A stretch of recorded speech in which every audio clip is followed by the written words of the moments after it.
I was able to pay off my student loans in less than 5 years. Most cases, I may make more than them. Yeah. And so as long as that person is secure enough in that and they know that, we're not in the same bracket, but he does provide a lot of things in the aspect that I can still grow from. What's up, everybody? It's your boy, StephenMotivate, back again with another episode, a special edition episode of The Journey. And I have with me today, and this is it was pretty shocking to me and to my entire family when I found out that I had a cousin, not just one cousin, but a host of cousins that were from different parts of the country. And we're not just, black people say, oh, that's my cousin, or you're my brother, da, da, da, da. Everyone is everybody's cousin. But no, literally blood relative living in a whole nother part of the world that I've never known until recently. So welcome to the show, everybody. My cousin, Rashele Starkey. Yes. Okay, see, I'm getting to know her just like y'all. Meet you guys. Oh, no, I did that wrong. Let's start over. Dr. Rashele Starkey. Thank you, guys. Thanks for having me. Yeah. And like you said, yeah, this is a new journey for the both of us. We are new family members. Family. Met you, what, two? I think. When was your wedding? I think at the wedding, right? That was the first time we'd ever been in the same zip code. Yes. Yeah. Not zip code, maybe same area code. I don't know. But yeah, my wedding was, okay, don't put me on the spot, October 29th, 2022. Yes. So we met that day. Yep. And we've been cousins ever since. Been cousins ever since. We were cousins before then, but yeah, what was that like for you when you found out, like, okay, first of all, who told you that you had other family? So my dad, he was like, yeah, I'm going to this wedding. And he was like, you have a cousin that lives in Charlotte. And I was like, oh. Because a lot of the family on that side, like, I would say I'm more close to my mother's side of the family. So, like, we do a lot more reunions and stuff. And I haven't been to Muncie in a while. So, yeah, not much that I knew about that aspect of it, but he's like, yeah, you have a cousin that lives here. And then I'm like, okay. And he's like, you want to go to the wedding? I'm like, sure, I'll go. He's like, yeah, you haven't met him before. And so how we are linked is my grandma is your dad's, their siblings. Yes. Yes. Okay, so say it again, because I be forgetting this sometimes. You do be forgetting, because I forget, like, every day. I feel like, how are we related again? So my grandmother. Your grandmother. And your father. And my father. Are siblings. Are siblings. Okay. Yes. So your grandmother on your father's side. Yes. Got you. And what was your grandmother's name? Well, she's still alive. Her name. She's still alive? Yeah, I told you this. I done forgot. Look at you. I'm pitiful. On social media. Sorry, Auntie. Sorry, Auntie. See, we still learning. We're still learning, y'all. Else, I guess. So you met us then, and I met you then, and we was trying to, like, see who was gonna be at the wedding, and it was like, okay, yeah, we got cousins. And then I guess when I finally met you, it was kind of like, oh wow, this girl is doing really cool things. She's a doctor. She's got a sister, she's got all this family, and you're from Nebraska originally? Nebraska. Yeah. And there are black people in Nebraska. Yes. Yeah. We are there too. Which, you don't think, but I guess the same thing about Indiana. Yeah, for sure. When people say Indiana, it's kind of like, what? That's a flyover state. Yeah. But, yeah, there's black people there too. So what was it like growing up in Nebraska? I would say it's a good family-oriented town where it's probably similar to, like, where you grew up, small, but you get that aspect of it's not a really big city life, so you get the family structure and the aspect of everyone kind of knows each other. So okay. Right. There's that growth that comes with being around a lot of family, and outside of that, it was cold. Yeah. I knew me personally because I didn't see a ton of growth in my city at the time that I wanted to leave. Just being from a smaller town. Okay. So I went to Houston for college. So I went to University of Houston. Really? That's pretty interesting. Yeah. So I started out there, majored in biology. Did the main track you would do when you're trying to go into the medical field. So did that, and then ended up in Fort Lauderdale. Oh, wow. So that's where I went to optometry school. And then my dad was living in Charlotte. And so when I was trying to figure out where I wanted to practice, I was looking at where I had family, how much they were making in different cities. And Charlotte was like at the top of the brackets of you will make the most probably living in this state. And still have a good, balance of, you're in a city, you're not like in a rural area. Still affordable too. And still affordable. Right. So I was like, I guess I'll try Charlotte out. And then that's how I ended up here. My mom followed. My sister, she went to A&T. Oh, wow. So we all kind of migrated to North Carolina. That's really cool. So Houston, Fort Lauderdale, so and Charlotte. But like to just jump back a bit, so who majors in biology? Like what makes a person, like if you always had a knack for this, is Right. mom a biologist? Is No. dad a Yeah, so I guess growing up, my mom just put me in anything and everything.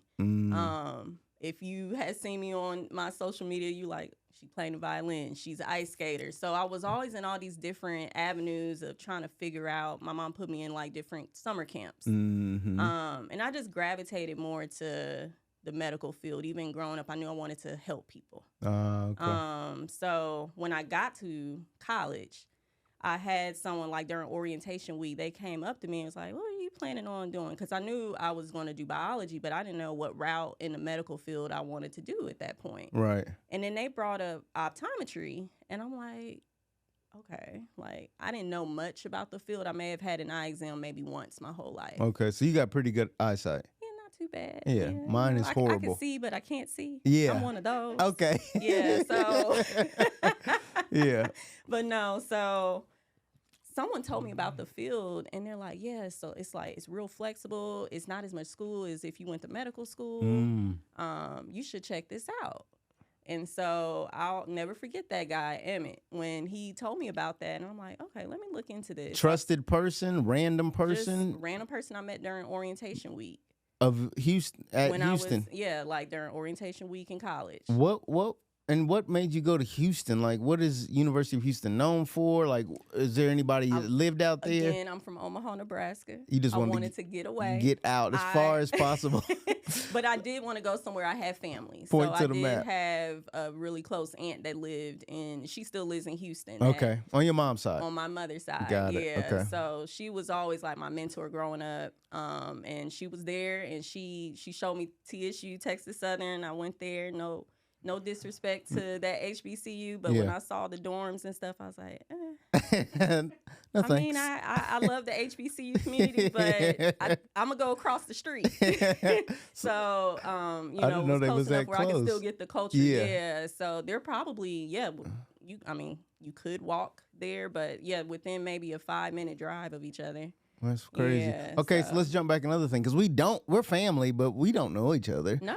This is probably, like our first real conversation with each other. Period. Yeah. Really cool. It's really fun. Y'all getting to see us really have family time on the podcast. So, mom and dad, what's that about? Why is dad in Charlotte? Where's mom at? Dig into that a little bit. So, both my parents are like business people, so they went the more business route, business administration, majored in stuff like that. They met in college. Okay. Both from Nebraska, grew up literally maybe a block from each other, didn't even know it. Oh, kind of wow. sounds familiar with how our families grew up literally blocks from each other and didn't know they were siblings. Right. So my parents, they were married for maybe, I want to say 14 years. So when I was 12 is when they got divorced. And so that was always the thing that, me growing up having to deal with that. But when they got divorced, my parents were still very much like co-parenting really well. So when they did, did you see it coming? Do you remember no, like, oh, it was perfect family? to me, Yeah. to me, I didn't really have that experience of like seeing them argue a whole lot or anything like that. But it didn't work out, and then they still co-parented very well. Mm-hmm. My dad ended up remarrying. They both remarried. Okay. And then he ended up moving to Charlotte, like when I was in maybe my senior year of high school. High school. Yeah. So What was that like? Were you happy for him? Upset with him? Was it all good? Like emotionally, what is that? And I guess the larger question is, if somebody is sticking it out for the family, for the girls, for the boys, whatever, like, are you a person that can say, if y'all ain't meant to be, it's okay. It's going to be all right? I think I've unpacked that a lot in therapy. So go to therapy. Look, go to therapy, y'all. Like I'm like, I can't do it. I was always like, it's not for me, but like you really do learn a lot in therapy about all your inner childhood wounds and all of that. Like how, like, I guess the abandonment stages like may come out and stuff like that. But yeah, I mean, like, regardless, even if you look at my parents today, you would never, they're like besties. Like, you wouldn't think that, you know, because they got divorced that they have this relationship now that they can't be around each other. So yeah, they are very good with each other still. But I do think it did play a role in how I viewed relationships. Yeah. But it did or does or still do? It does do all the above. All the above. And what's that like? Does that mean, are there good things to that and as well as the bad things? Yeah. Like, is it like, what does that mean? Like, do you feel like it's harder for you to maybe settle down or? Not necessarily that. I think the aspect of people not knowing when is the time to just try to make it work. Like, I think they could have made it work at that time. You know, of course, this was as a kid. Right. Up. You want your parents to make it work. Absolutely. Right? Yeah. But you have to understand their perspectives too. So yeah, I look at it that way. But in your eyes, you know, like you always want things to work out for the best. Right. Yeah. Do you feel like they have for you now? Like, you still, like, parents divorce, you would think that broken family, life is gonna, you know, I would think that you'd have a sad story, but you're successful. I see your Instagram, you're traveling and living your best life. At least that's the way it appears to be. So what do we tell someone who's dealing with that right now? Like, how do you tell them it's going to be okay? Like, go to therapy, pick your head up, keep going? I think even with like the older generations, I think we all of us are so used to just like keeping everything inside. Like, I had to talk with my grandma like about this kind of stuff, and it was just crazy to hear the stories of how this stuff just passes down into the next generation. So just you know, it's like goodness, like we definitely have a family that has held back some secrets. So go to therapy. It is needed. Who pushed y'all to do that? Was it you? Was it mom? Was it dad? Was it somebody else? I think I should have went to therapy as a kid. Okay. But no, I did it maybe 2 years ago. Okay. Just got to a point, I was about to be 35, and I'm like, okay, what do I need to do? What things can I do to help myself be a better person? And just unpacking the traumas I've had growing up, and just being a better version. But of at that point, you're already successful. So why would somebody that's a doctor, that's done succeeded on all these levels, why would you need to become a better person? Just in, I guess, how you explore different relationships too. Like, yeah, you can be this, you know, you have the good job, you can travel everywhere, but if you're not maintaining good relationships with people or don't know how to navigate those areas, like, how can I grow and be a better version of myself with that? Yeah. That's deep. That's powerful. And it's great. And I think many of us aren't vulnerable enough to be that honest with ourselves or others or a stranger, like in therapy. And I know therapy we're starting to maybe turn that page. Maybe we're going to be the generation that puts it where it's not something you should be ashamed of. It's something you should be proud of, and it's just almost like going to the eye doctor. It's just necessary. So let's not. You're opening your lens, like you're seeing it through a different lens. Yeah. You know, at this point, like this perspective of what you think life is, like, okay, let me see it through a different viewpoint. So yeah, I mean, just seeing things unfold in therapy, like it has helped me grow as a person. Yeah. But yeah, I mean, I do feel things like divorce and all that can play a big role in how you can either let it affect you and then you just like, okay, like what's going to be after this. But I was still young at the time, but in general, just how can I do better in the future with, okay, this happened to them, but this is not going to make me be a worse person. Right. So, and basically said plainly, just because the parents didn't work out doesn't mean my relationship doesn't have to work out. And does it sometimes feel like that? Because I'll be honest with you, my dad was a pastor, mom the first lady, and mom was a nurse, and, dad worked for a while, but then he was a full-time preacher. But I kid you not, and so we're super religious and hopefully beyond that, really spiritual and connected to God. But I used to pray as a kid. I remember for years, like, God, I hope my parents don't get divorced. Because it was just that.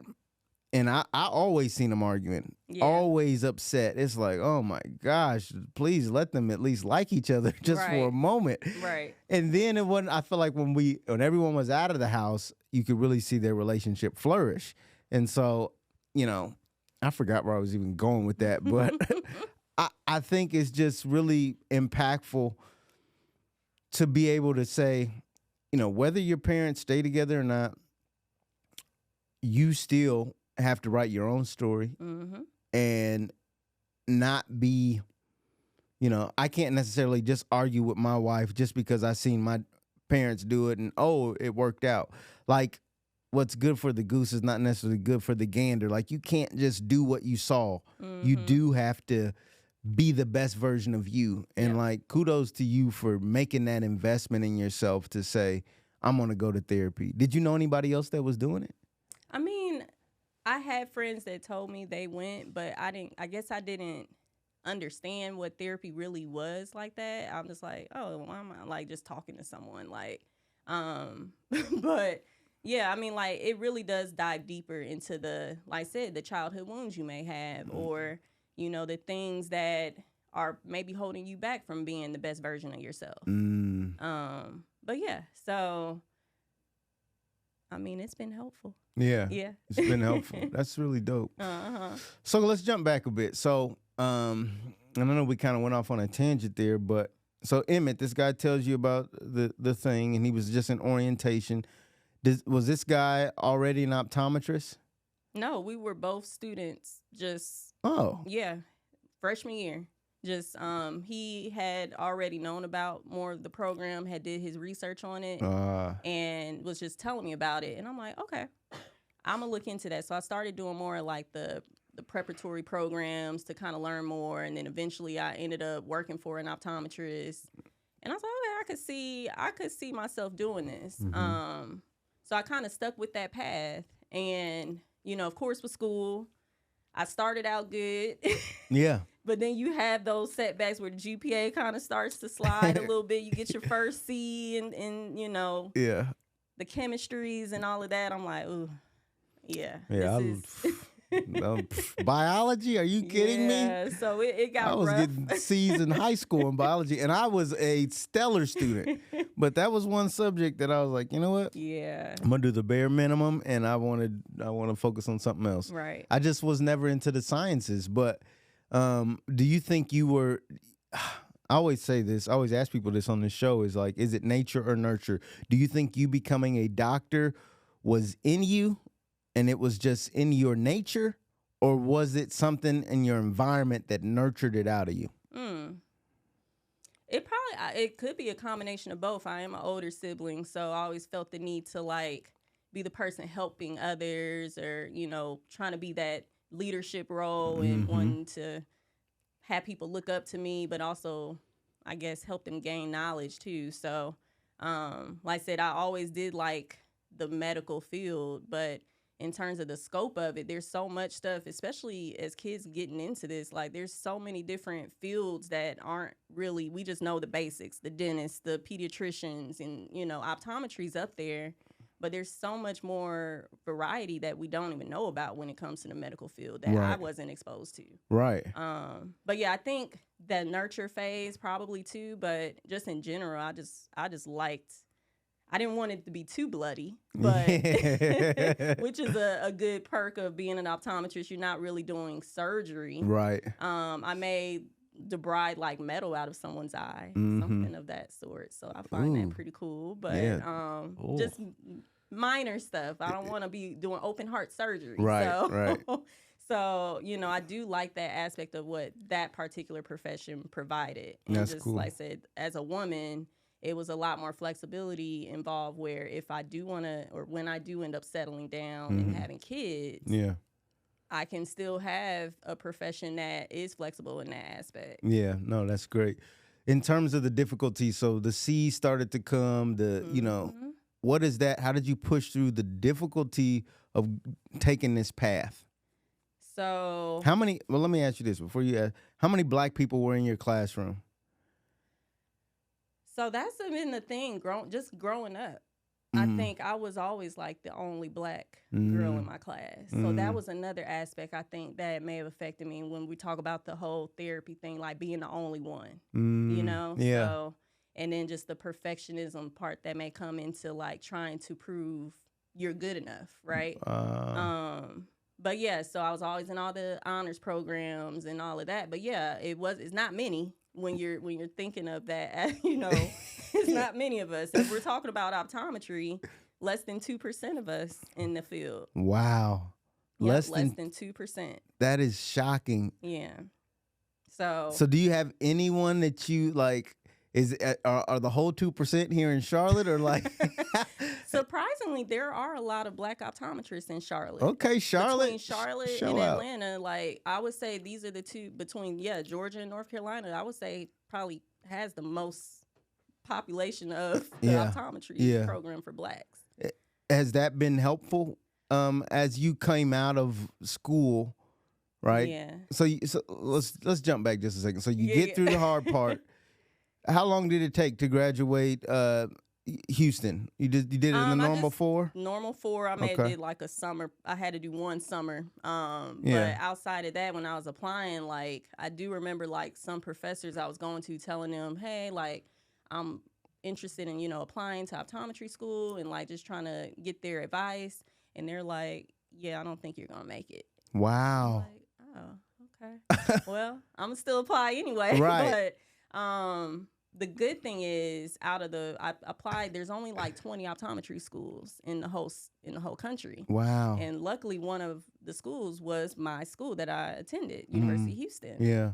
So out of all the schools I applied to, the only school I didn't get into was the school I went to. So wow. I had to leave. Yeah. If I wanted to just go ahead and make it that year. Did you feel disrespected? It did make me feel a certain way. Yeah. Just because I'm like, this is my alma mater. Like in my head, my plan was I'm going to go to grad school where I went to undergrad. Right. It just didn't work out that way. Didn't work out that way. Yeah. So you end up in Fort Lauderdale, Florida. Mm-hmm. What was it about? Were they more accepting? Like, did you apply and like, yeah, we'll take you right away type of thing? So even going into optometry school, I didn't get the grade that I want, the right score for the OAT. Like they're like, yeah, I think you should retake it. Mm-hmm. And so I ended up retaking it, but that particular school was just like rooting me on, like, okay, like we're just waiting on your scores, but like just let us know. Like they just kind of gave me an aspect of family that I wasn't getting at some of the other schools. Mm-hmm. I already had a classmate from from undergrad that was there. Okay. And so I knew someone there too.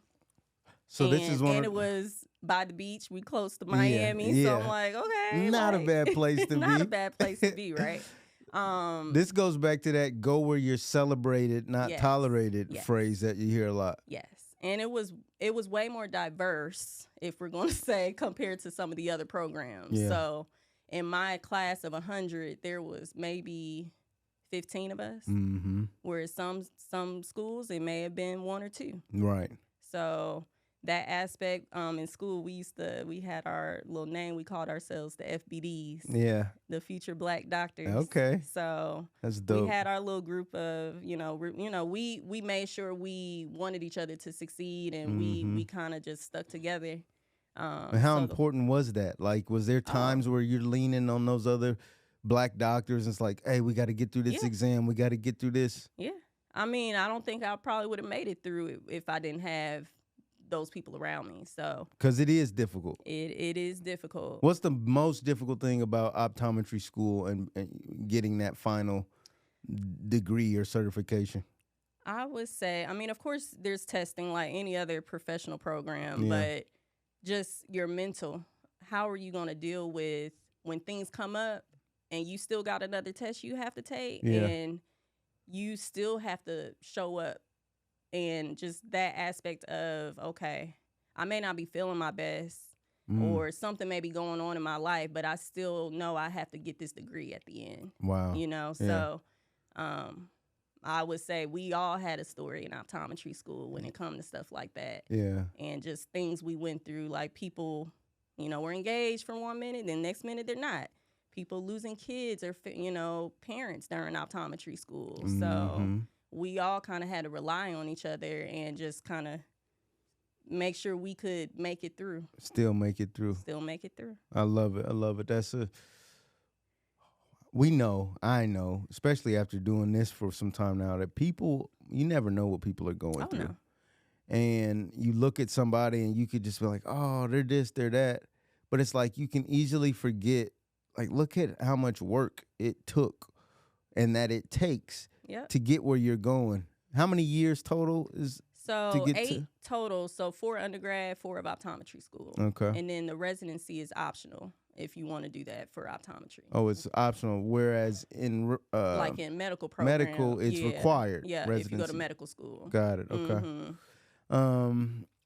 So what would you tell somebody? Because we're in an age right now where maybe school is optional. Right. School is. Some people online are saying school is stupid. Don't waste your money. They're gonna steal your money, and you're gonna blah blah blah blah blah. What would you tell somebody? Are the loans, are the headaches? Has it been worth it for you to go to school and take the 8 years and get this degree? I would say like invest in yourself and know what you want to do, because at this point, would I do optometry all over again and go through school? Maybe not. Maybe not, but I do still like what I do. Mm-hmm. Coming from someone who's an entrepreneur, and if someone I know, if I were telling kids like, hey, you have more of an entrepreneurial mindset, don't go to school. Yeah. I think at the day and age and we're at now, like I graduated with 240,000 student loans. So if you are not committed to this, like I said, you are not going to invest and know properly, like, okay, I'm going to go through this. I'm going to do the work. I'm going to do the work on myself and make sure that I achieve my goals. Then don't do it. Yeah. Because there's people that went that route and didn't finish, and they still have 200,000 plus loans. Yeah. Right. So luckily, for me, like my dad really embedded with me is just to pay it off quick. So when I got out of school, I'm like, okay, I'm very debt intolerant. Yeah. We not having this. Debt, you're not welcome here. Which now, in my phase of life now, I may start switching. We were kind of having a conversation about this risk averse stuff too. We'll talk about that later.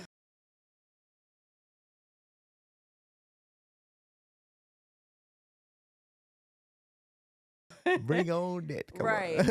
But I was able to pay off my student loans in less than 5 years. Yeah. That's amazing. Yeah. Talk about that. People want to know how to do that.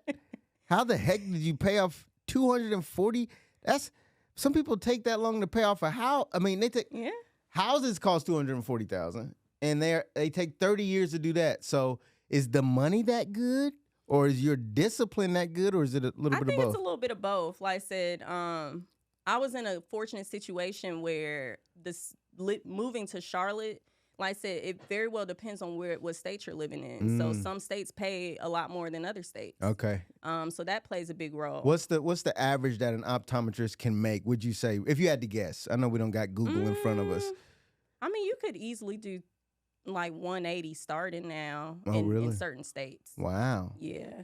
Yeah, I would say average. I mean, they may still start around a 150, 160. Okay. But and that's the average. Yeah. As coming out. Okay. Yeah. So, but like I said, there's a lot of avenues when it comes to optometry. I went the corporate route.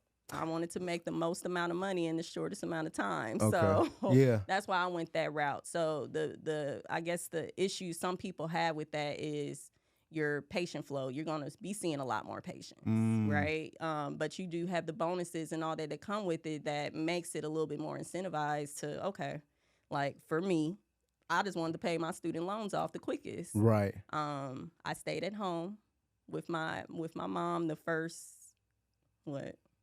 3 years? Wow. Yeah. Because you wanted to pay them off quickly. I just wanted, I was throwing it in maybe like $4,000 to $6,000 a month. Yeah. But you're not paying for a place to live because you're smart enough to say, did that take a hit on your pride when not necessarily. I mean, I think maybe it's just the stigma of I'm a woman. Like maybe a man would have had a different like, oh, I'm living with my family. Like, yeah. But my mom's pretty cool, so I'm like, it don't bother me to be living at home. We go out sometimes. So. But no, like I took that initial setback of okay, I'm just gonna live a little bit more meagerly these first few years. I was used to it anyway. Mm-hmm. But so don't start balling out of control day one. As soon as you get your check, it's no, it's some people went and bought that new car they always wanted, or stuff like that. And I drove my little Elantra that I had from college.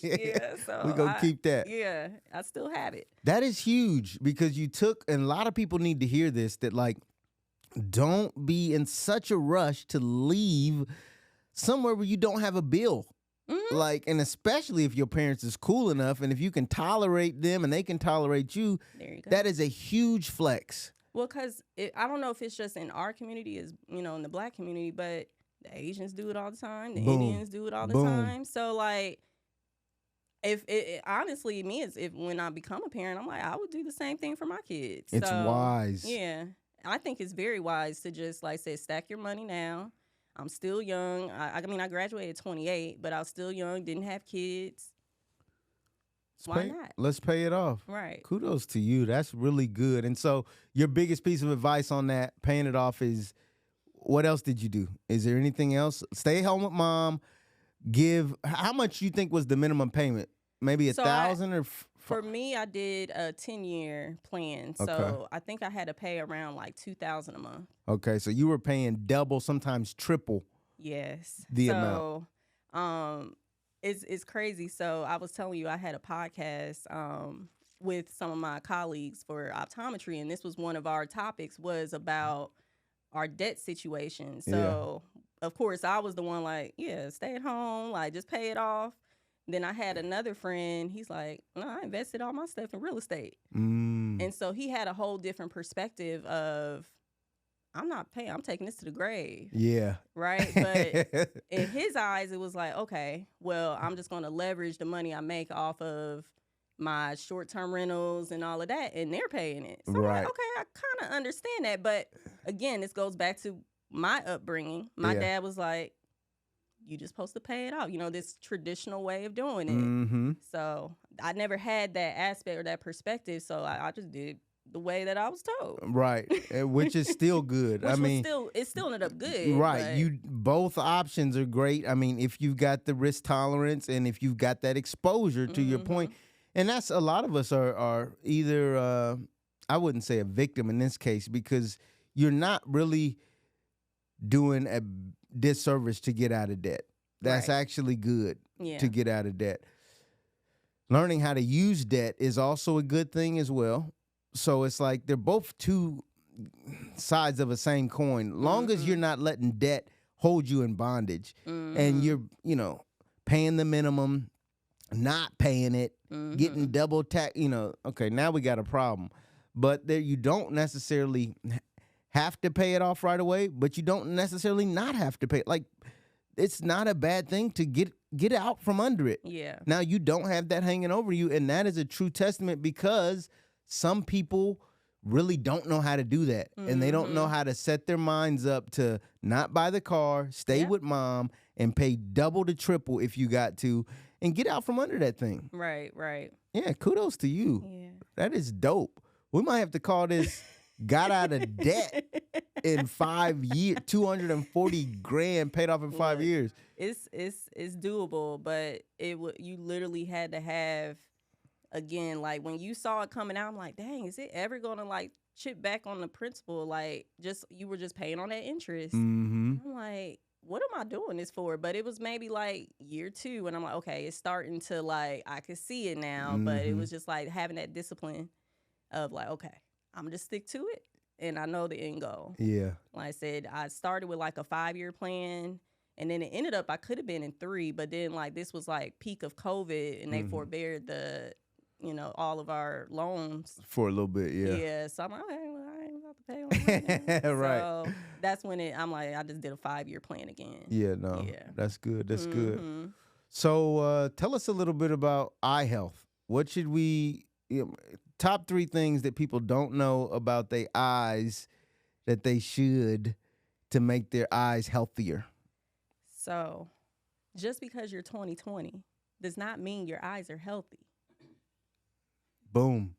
That's a big one. Just because you're 20/20 vision does not mean your eyes are healthy. Correct. Okay. And where I mean by that, a lot of times there are certain conditions that can go undiagnosed, especially in our community, one being glaucoma. You wouldn't even know you have glaucoma unless you get an eye exam. Black people, go to the eye doctor. I got 20/20. I don't wear glasses. Yeah. We still need to go. Kids. A lot of times kids are struggling in school because they can't see. You think they may have dyslexia or they just have a reading issue, but it's really they have an issue with they can't read because their eyes have a problem with moving. Or they have astigmatism, or there's some issue where,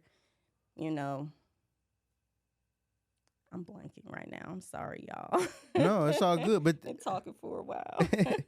But there's any of those issues could be. Well, I guess this is the best way to sum that up. When is the earliest a parent should think about bringing their kid to the eye doctor? What age?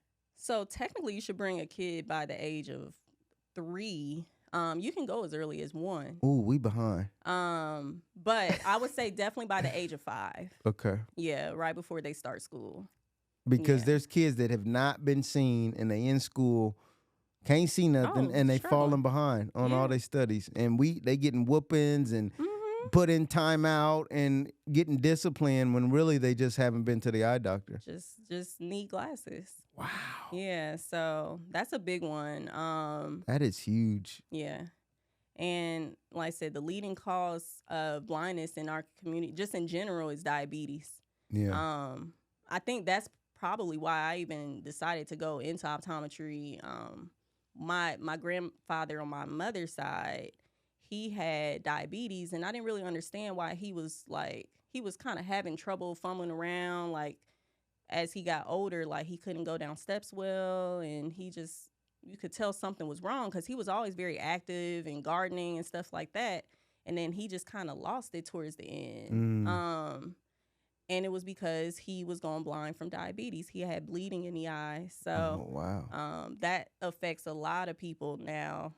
Is just the diabetic retinopathy. So that's a big one. And just in general, our community and just the population as a whole. And how do we prevent that? How do we? Diet and exercise, and just staying on top of your regular exams with your primary physicians, and of course getting your regular eye exams. So there's been a lot of times I've detected diabetes before they even knew they had it. There's a lot of conditions you can see by just looking into someone's eyes. Really? Wow. You just made me think, like, looking into somebody's eyes, can you see if they love you? It's the windows to the soul. It's the windows to the soul too. So let's talk about that a little bit. So, and I know we done jumped all around, but hopefully that's good. Hopefully we tie that up really well. Go to the eye doctor, especially in the Black community. Mm-hmm. Go to the eye doctor, especially when you young or you have young kids. If you've never been to the eye doctor, like get there, go. Mm-hmm. What if you don't have insurance? Like, is there these? I mean, there are programs out there, and actually, the company I work for, we do exams for underrepresented or people that are having issues with insurance and stuff. So we give free eye exams for those people. Wow, that's Mm-hmm. fantastic. Yeah. So where can people go to find that? It's a program. It's through America's Best. It's called MBI Care. Okay. Also. That's huge. Yeah. So people can get a free eye exam if they go to an America's Best Eye Center, and they can. So if you don't have insurance, that's not an excuse. Like, go. There are places that will either help you or potentially give you a free eye exam altogether. Yeah. If you qualify for that, they'll make some kind of exceptions for you so that you can get a free eye exam. Yeah, that's cool. So you said you're gonna find out a lot by looking into the eyes. So tell us about your love life. You're a doctor. Yeah. You're successful. You're a Black woman. You're attractive. You're beautiful. Like, what is it like being somebody that's successful? Because you hear online, like, what do you hear online? Successful women are maybe difficult to. They so smart, or they're so busy, or or you got to make $1 million a minute for them to be able to pay attention to you. So what would you tell the community out there about what's it like for a successful Black woman when you're trying to date and find, like, what type of person do you look for, or I would say all the stuff they say about, like, this high value man, woman, like, that stuff is but I mean, for me, like, I guess I've kind of come to the conclusion in the bracket of what is out there for the men that I had been around, or, just exposure to what's out there in the Black community. Yeah. Is I'm probably going to make more than my man. I mean, most cases I may make more than them. Yeah. And so as long as that person is secure enough in that, and they know that, which, I mean, my boyfriend, he is very secure in knowing that, we're not in the same bracket, but he does provide a lot of things in the aspect that I can still grow from. Yeah. So as long as you're that team, and he can cook. So I've been hearing this more and more, like, men are cooking. That y'all need to cook. I'm sick of this. I am sick of this. We have long days too. Why can't you come home and cook for me? You're right. All right, let's cut this part. Let's cut it. I don't want my wife to hear this. No, I mean, but I've talked to, maybe, I swear, in the last month, maybe 3 or 4 women, and they're like, yeah, my husband cooks. Yeah. Mostly. Does most of the cooking, and they're great at it. I'm like, man, I got to add that to the repertoire. I think, and that's the thing of the men that we are seeking out, is these old age, like, personas of your woman has to do all the cleaning and the cooking. Like, it should be a 50-50 thing. Like, it's not just one person doing all of that. Yeah. So all that's dead. It's dead. I'm sorry. Look, women are. So do you ever cook? I do. Okay, and you enjoy it and all that stuff? I said 50-50. We both. Y'all split it up? We split it up. That's cool. That's cool. I do maybe 1% of the cooking, so yeah, I got more work to do. You do better. Yeah, you gonna help me out. Yeah, I need to do some work.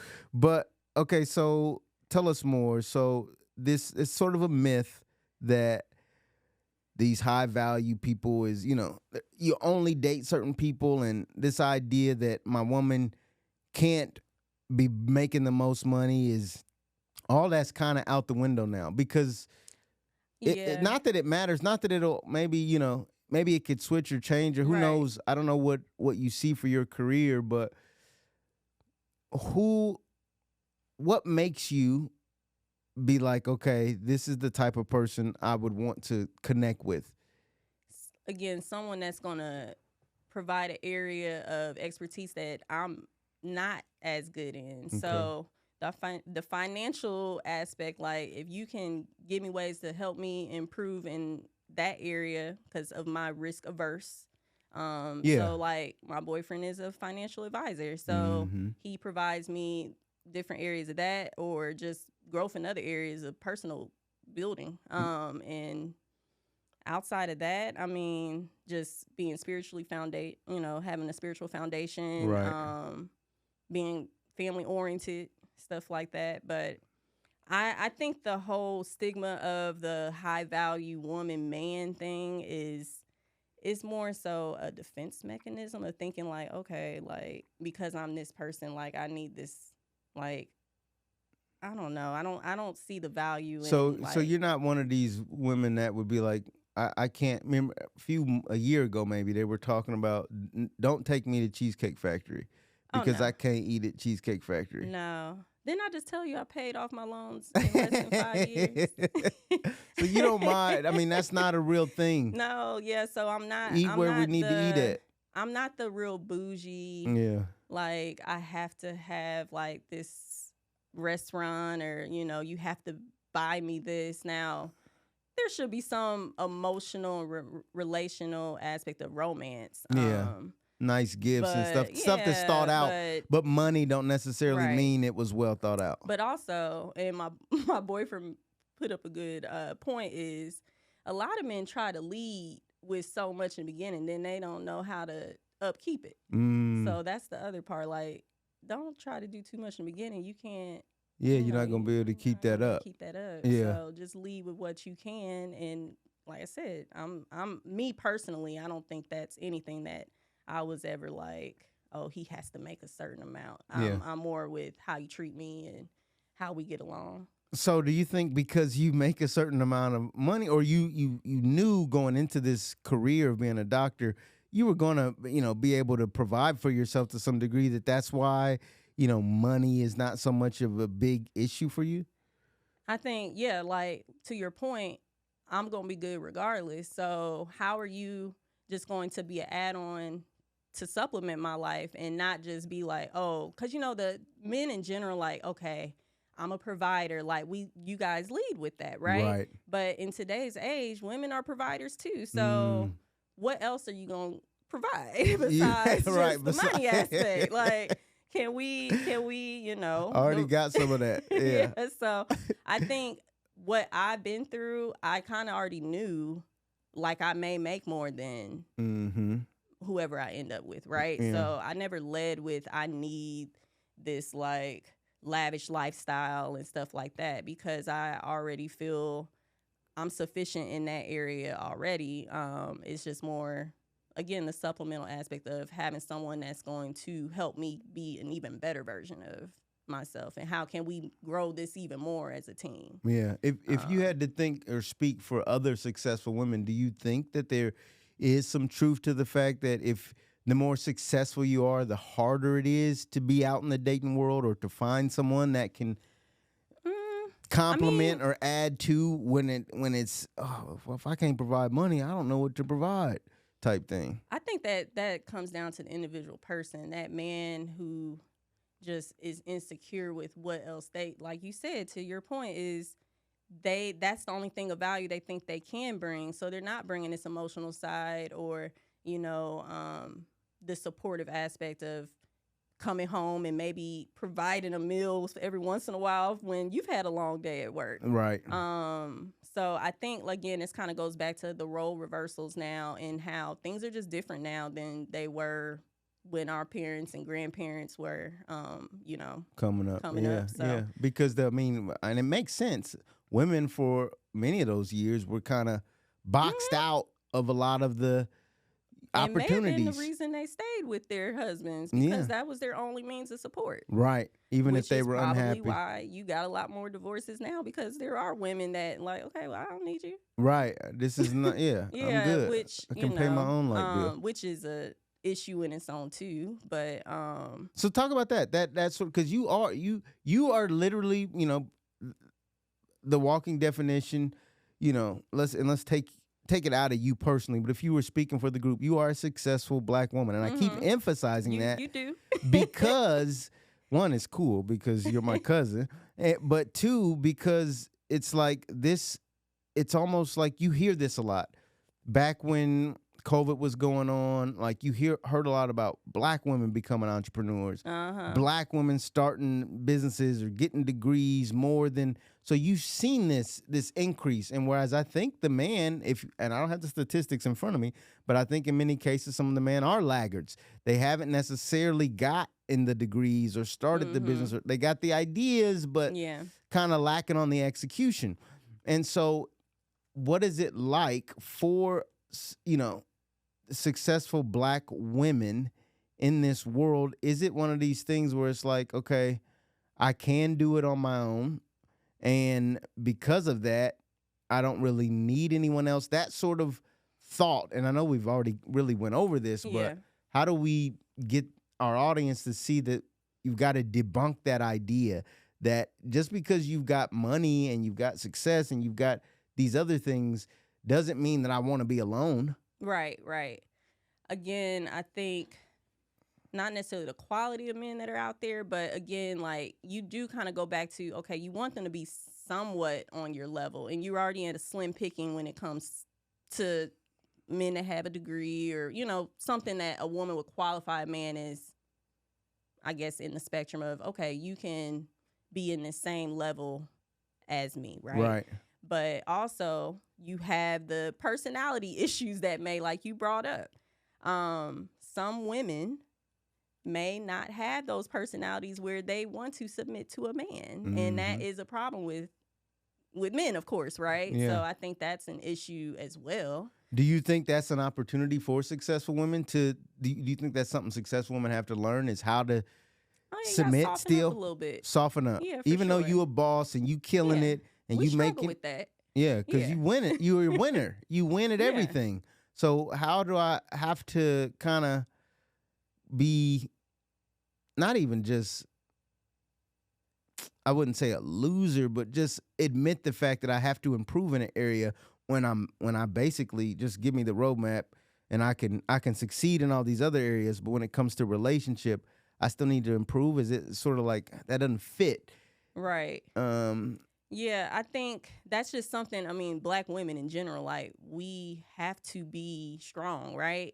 And so, like, when you want us to kind of take a step back and be like, okay, you got it. Yeah. Like, it's just that aspect of, like, can you, like, you want that man to do it, but, like, your head, like, he ain't gonna do it the right way, He ain't gonna do it the right way. I want to do it, right? But I think and for me, I grew up around a lot of strong Black women. So, like, my mom, she is 11 siblings, but it's 8 girls. Wow. So I grew up around a bunch of women. So, and the men are a little bit more soft-spoken in the family. So it's just kind of maybe that ties into, you just have to soften up a little bit. Right. Yeah. Okay, so it go, and I would say it goes both ways, because I think the thing we dealt with, we grew up, it was the men are very strong, but we never really told the story, but I'll tell a little bit here, is that apparently my dad and his twin sister, who we thought were only siblings, down the street, they had, 7 or 8 other brothers and sisters that they didn't know were their brothers and sisters.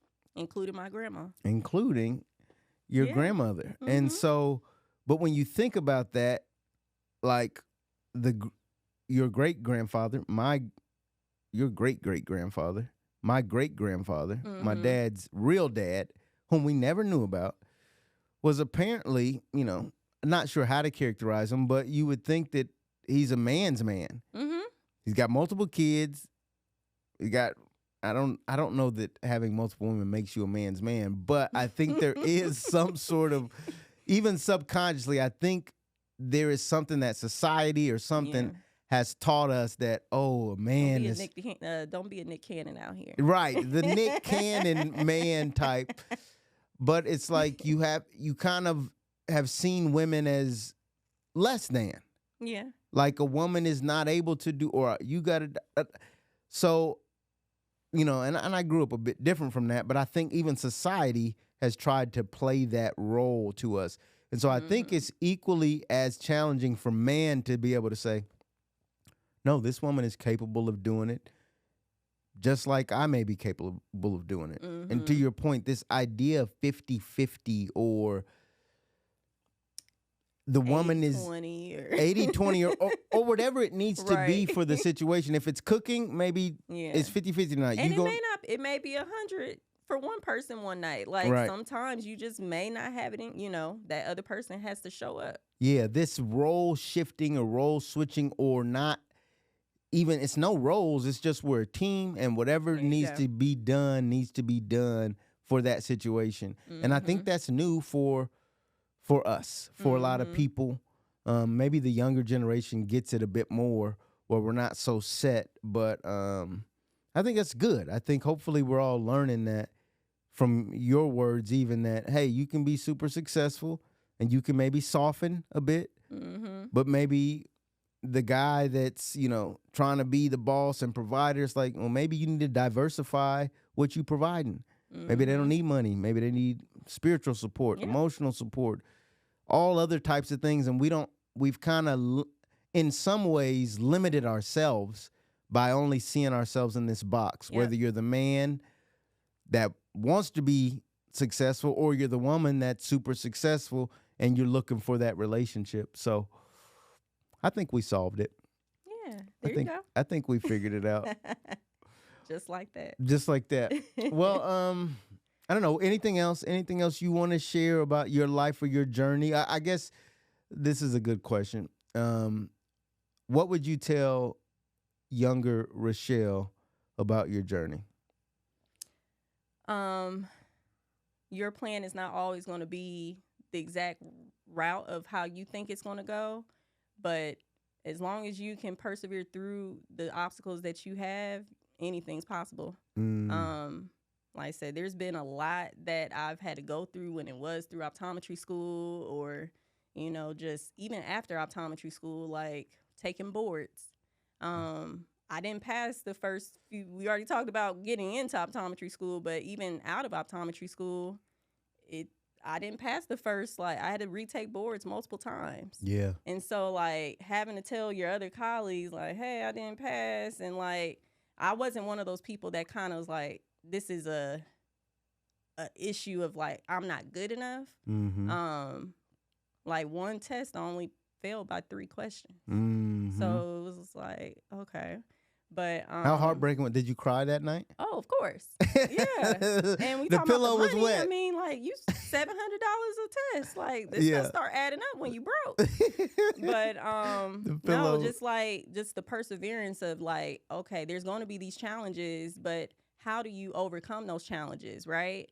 Because it's not really about just what happens to you, it's how you end up trying to respond to it. Yes, so, that's good. If you decide to say, okay, this is the end of the world. Okay, I'm not meant to be this doctor. Why is this happening to me? Woe to me, right? Yeah. Versus just, okay, it happened.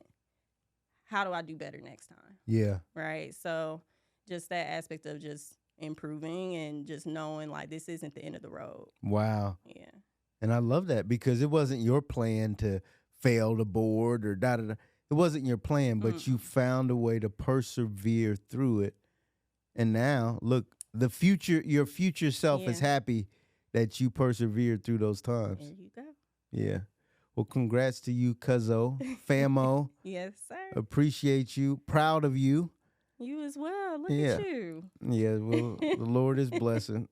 But it's really good to meet you. It's really good to hear your story, and hopefully we get the chance to talk more as life goes on and we continue to do big things. But you've inspired me, and I hope you've inspired some of our audience too. If you're on social media, any of that, if you want to tell them how to follow you. All right. So yeah, Dr. Rashele Starkey. My Instagram platform is Curls Adore. Curls I Adore. Curls I Adore. Curls I Adore. Love it, love it, love it. Well, look, y'all, I hope you've been inspired today by a successful Black woman, my family. And it's just crazy the way world works. You know, you wake up one day and you find out you've got family that you've never heard before, known before. But it's amazing that the same God that's been working in my life, helping me navigate all the ups and downs, has been working in her life as she's navigated ups and downs and is the successful doctor that we're now able to see and hear from. So hopefully you got some things. Get your eyes checked. Get your eyes checked. And stay motivated. All right. It's your boy, StephenMotivate. Bye. Peace.